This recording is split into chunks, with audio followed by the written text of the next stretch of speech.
Hello friends, fight hard के पिछले chapter में हमने देखा था कि शिन ताइजिन ने यून सांग को बता दी थी जियोंग हयू की बैक स्टोरी, जहां पर उसे पता चल गया था कि फर्स्ट ईयर के दो मैड ग्रुप के फाइटर्स पार्क येकियांग एंड जू यांग, इन दोनों की वजह से शायद जियोंग हयू की मौत हुई है, लेकिन इसके खिलाफ कोई सबूत नहीं था।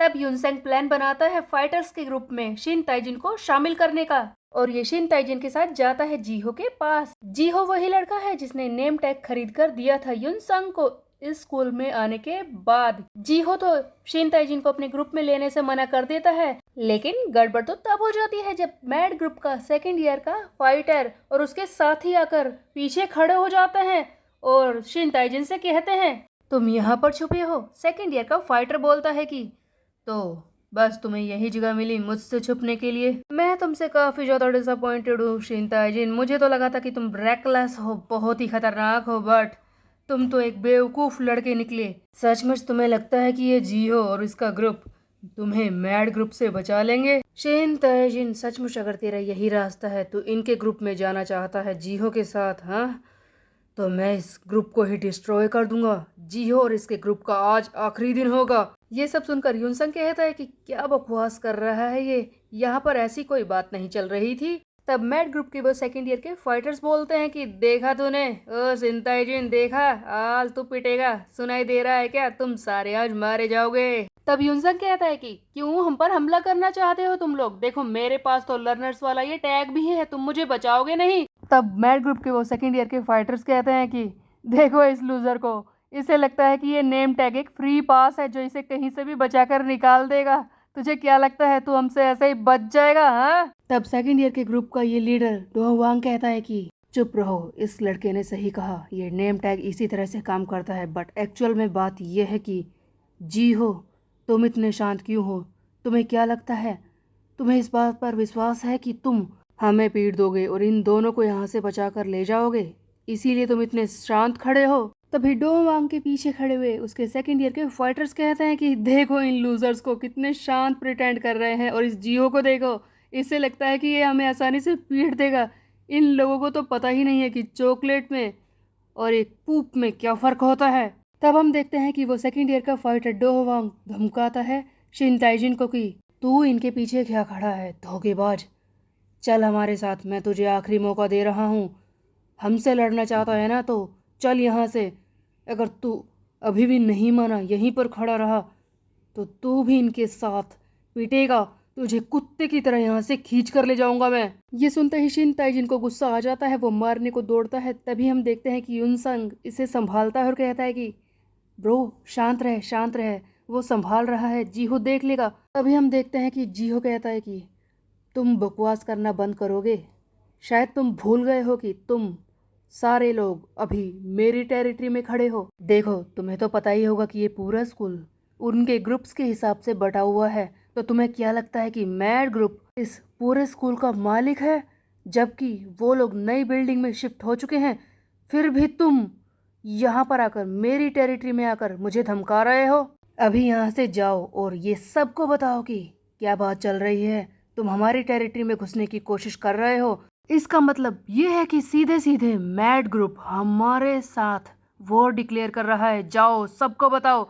तब हम देखते हैं डो वांग कहता है कि क्या तुझे क्या मैं कोई मैनेजर लगता हूँ जो सबको जाकर ये सब बताऊं?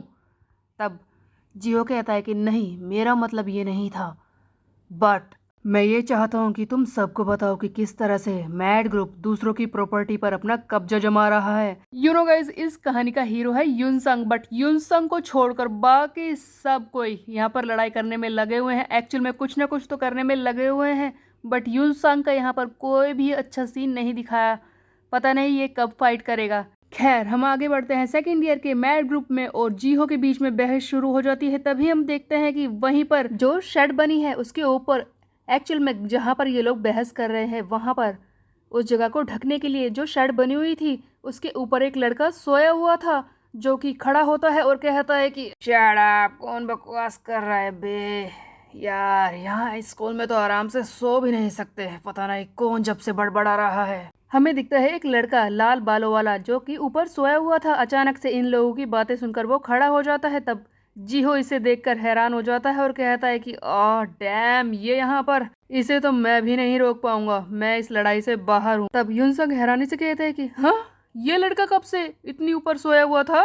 तभी हम देखते हैं कि वो लाल बालों वाला लड़का जो ऊपर सोया हुआ था वो कहता है कि यार सोने भी नहीं दे रहे, क्या बकवास कर रहे थे तब से, प्रॉपर्टी एंड ऑल, इतने मुश्किल शब्दों का इस्तेमाल कौन कर रहा है वे। हम देखते हैं कि ये लाल बालों वाला लड़का अचानक से सेकंड ईयर के मैड ग्रुप के फाइटर डो वांग के ऊपर कूदता है और उसे वहीं पर पीट देता है और कहता है कि तब से इस बारे में बकवास कर रहा है, ये जगह मेरी है और पता नहीं क्या क्या। ये सारी चीजें देखकर जीहो अपना मुंह छुपा लेता है, अपने हाथों से मुंह को ढककर कहता है कि मैंने कुछ नहीं देखा, ये जो कुछ कर रहा है मैंने कुछ भी नहीं देखा। इस लाल बाल वाले लड़के का नाम होता है नो संगुक, जो आते ही मैड ग्रुप के फाइटर्स को पीटना शुरू कर देता है। सबसे पहले ये इनके लीडर, सेकंड ईयर के फाइटर्स के लीडर के ऊपर जंप करता है और उसे पीटता है, जिसका नाम होता है सियंगजिन डोवांग।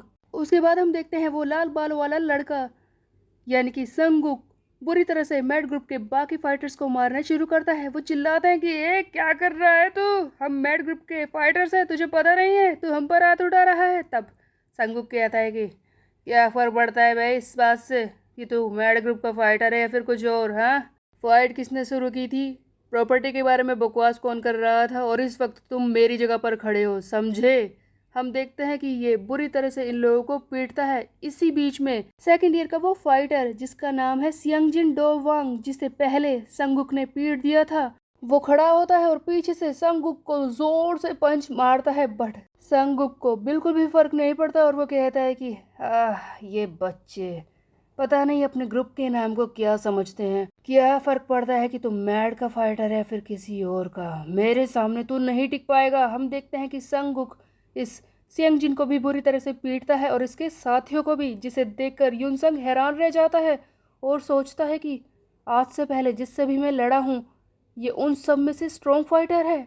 तब जीहो इस लाल बालों वाले लड़के के बारे में बताना शुरू करता है कि देखो, ये लड़का जो कि फाइट कर रहा है ये है हमारे ग्रुप का लीडर जिसका नाम है नो संगुक, और हमारे ग्रुप का नाम है सिंड्रोम जिसका ये लीडर है। सो गाइस, फाइनली यूनसंग को इस स्कूल के दूसरे ग्रुप के बारे में पता चलता है जिसका नाम है सिंड्रोम, जिसका लीडर है ये लाल बालों वाला लड़का नो संगुक, और इसी के ग्रुप का मेंबर है जीहो जिसने इसे नेम टैग खरीद कर दिया था। ये बहुत ही बड़ी इंफॉर्मेशन थी यूनसंग के लिए। उधर हम देखते हैं कि संगुक सभी सेकंड ईयर के फाइटर्स को पीट कर कहता है कि मैड ग्रुप को बता दो कि ये एरिया हमारी टेरिटरी का है, और जबकि हमारा ग्रुप है सिंड्रोम जिसका मैं लीडर हूँ, तो ये टेरिटरी हमारे ग्रुप सिंड्रोम की है, समझे। जाओ सब में ये फैला दो। ये बाकी सारे स्टूडेंट्स जो इस फाइट को देख रहे थे उनके सामने ये सारी बातें शो ऑफ कर रहा था और चाहता था कि पूरे स्कूल में ये बात फैल जाए कि उसने मैड ग्रुप के फाइटर्स को पीटा है। तब यूनसंग ये सारी चीज़ें देखकर कहता है कि ओह, इस स्कूल में ऐसे लड़के भी हैं जिन्हें रैंकर्स कहते हैं जो इतने स्ट्रॉन्ग हैं। शिन ताइजिन ये इस वक्त क्या सोच रहा होगा, क्या मुझे सचमुच इसे फाइटर बनाना चाहिए या फिर मैं खुद एक फाइटर बन जाऊं। सो गाइस, पहली बार यूनसंग के दिमाग में आया है कि वो खुद फाइटर बन जाए। यूनसंग तो एक सीरियस मैटर में फंसा हुआ है, वो फाइटर बनने के बारे में सोच ही रहा होता है। तभी हम देखते हैं कि इसके सामने एक बेकार सी प्रॉब्लम आकर खड़ी हो जाती है। वो दो लड़के जो इसके पीछे शुरुआत से पड़े हैं और इसे परेशान करने की कोशिश कर रहे हैं, वो फिर से इसे देख लेते हैं और इस बार कहीं जाने नहीं देते और कहते हैं कि देख, तूने पिछली बार हमें धोखा दे दिया था, देख तू पूरी जिंदगी तो भाग नहीं सकता, तो इस बार हमें ट्रीट दे दे। चल, तूने ही कहा था कि तू हमारे लिए खाना खरीदेगा, उस वक्त तो तेरे पैसे चोरी हो गए थे। एक काम कर यार, इस बार तू अपने कार्ड से ही हमारे लिए कुछ खरीद दे। और ये जबरदस्ती यूनसंग को खींचकर ले जाते हैं एक शॉप पर आइसक्रीम और बाकी चीजें खरीदने के लिए। बेचारा यूनसंग, उसे फिर से पैसे खर्च करने पड़ रहे हैं बिना बात के। लेकिन यूनसंग के लिए इससे भी शर्मिंदगी भरी बात तो ये थी कि ये लड़के उसे उसी शॉप पर खींचकर ले आए थे जहां पर ये पहले आया था इन्वेस्टिगेशन करने के लिए, सीसीटीवी फुटेज मांग रहा था, और इस शॉपकीपर लड़की ने उसे भगा दिया था और ये भी कहा था कि पुलिस को बुला लूंगी मैं। यूनसंग बेचारा बार बार यही सोच रहा होता है कि अरे यार, ये मुझे पहचान न ले, मेरी बेइज्जती हो जाएगी। उस वक्त तो इसने मुझे भगा दिया था, लेकिन इस बार ये मुझे न पहचाने, मुझे इसी शॉप पर क्यों आना था। युनसंग आइसक्रीम खरीदता है जो काफ़ी महंगी होती है। तब युनसंग कहता है कि इतने पैसे, यहाँ पर तो आइसक्रीम भी इतनी महंगी है। तब वो लड़की कहती है कि कूपन है तो वो दे दो, वैसे भी तुम्हें डिस्काउंट मिल जाएगा। तब युनसंग कहता है कि नहीं नहीं, बस दे दो आइसक्रीम, मैं चुपचाप यहाँ से निकलूँ, कहीं ये मुझे पहचान न ले।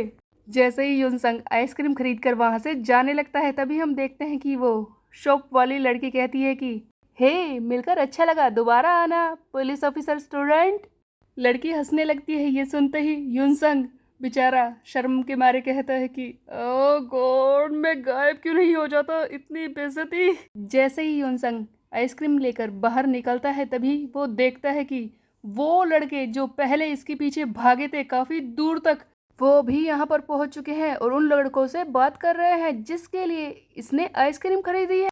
So guys, let me clear this. जब युनसंग दूसरा एपिसोड में शिन ताइजिन को ढूंढ रहा होता है, सबसे पहले वो दो लड़कों से टकराता है, गलती से वो भी इसके पीछे पड़ जाते हैं। उसके बाद एक ग्रुप जिससे कि वो शिन ताइजिन के बारे में पूछता है, वो लड़के भी इसके पीछे पड़ जाते हैं। तो यहाँ पर वो सारे लड़के मिल चुके हैं और इस युनसंग की शामत आने वाली है। युनसंग कहता है कि दीज किड्स, मुझे बहुत गुस्सा आ रहा है, अगर मैं कर सकता ना इसे बहुत ही बुरी तरह से मारता और इन सबको पीटता। हाँ, शांत हो जाए युनसंग, तो नहीं कर सकता। तभी युनसंग सामने ध्यान देता है कि वो सारे लड़के युनसंग की तरफ नहीं देख रहे थे, बल्कि पीछे शिन ताइजिन खड़ा होता है, ये सभी उसे ही घूर रहे होते हैं। शिन ताइजिन जो कि युनसंग के पीछे खड़ा था, सब उसे ही घूर रहे होते हैं। शिन ताइजिन तो पूरे स्कूल में फेमस है, ये मैड ग्रुप के लोगों से लड़ रहा है, इसीलिए सारे छोटे मोटे लर्नर्स इससे डरते हैं। तभी हम देखते हैं कि वो सारे लड़के जो कि युनसंग के पीछे पड़े थे, इससे ज़बरदस्ती आइसक्रीम खरीदवा रहे थे, वो सब शिन ताइजिन को देखकर डर जाते हैं और कहते हैं कि क्या तुम दोनों एक दूसरे को जानते हो, तुम दोस्त हो? हमें नहीं पता था, हम जा रहे हैं बस। तब युनसंग कहता है कि हे, ये आइसक्रीम जो मैंने खरीदी है तुम लोगों के लिए। तब स्कूल के वो लड़के आइसक्रीम भी नहीं खाते और चुपचाप वहाँ से निकल जाते हैं शिन ताइजिन के डर से। तब युनसंग शिन ताइजिन से कहता है कि तुम यहाँ पर कैसे आ गए, क्या तुम मुझे फॉलो कर रहे थे? इस पर शिन ताइजिन कहता है कि नहीं, ऐसा कुछ नहीं है, मैं तुमसे बात करने के लिए आया हूँ, चलो एक बार करते हैं जो तुमने कहा था। तब युनसंग कहता है कि क्या करते हैं? तब शिन ताइजिन कहता है कि तुमने ही कहा था ना मुझे फाइटर बनने के लिए, मैं इस प्लान के लिए तैयार हूँ, मैं जल्दी से स्ट्रोंगर बनना चाहता हूँ।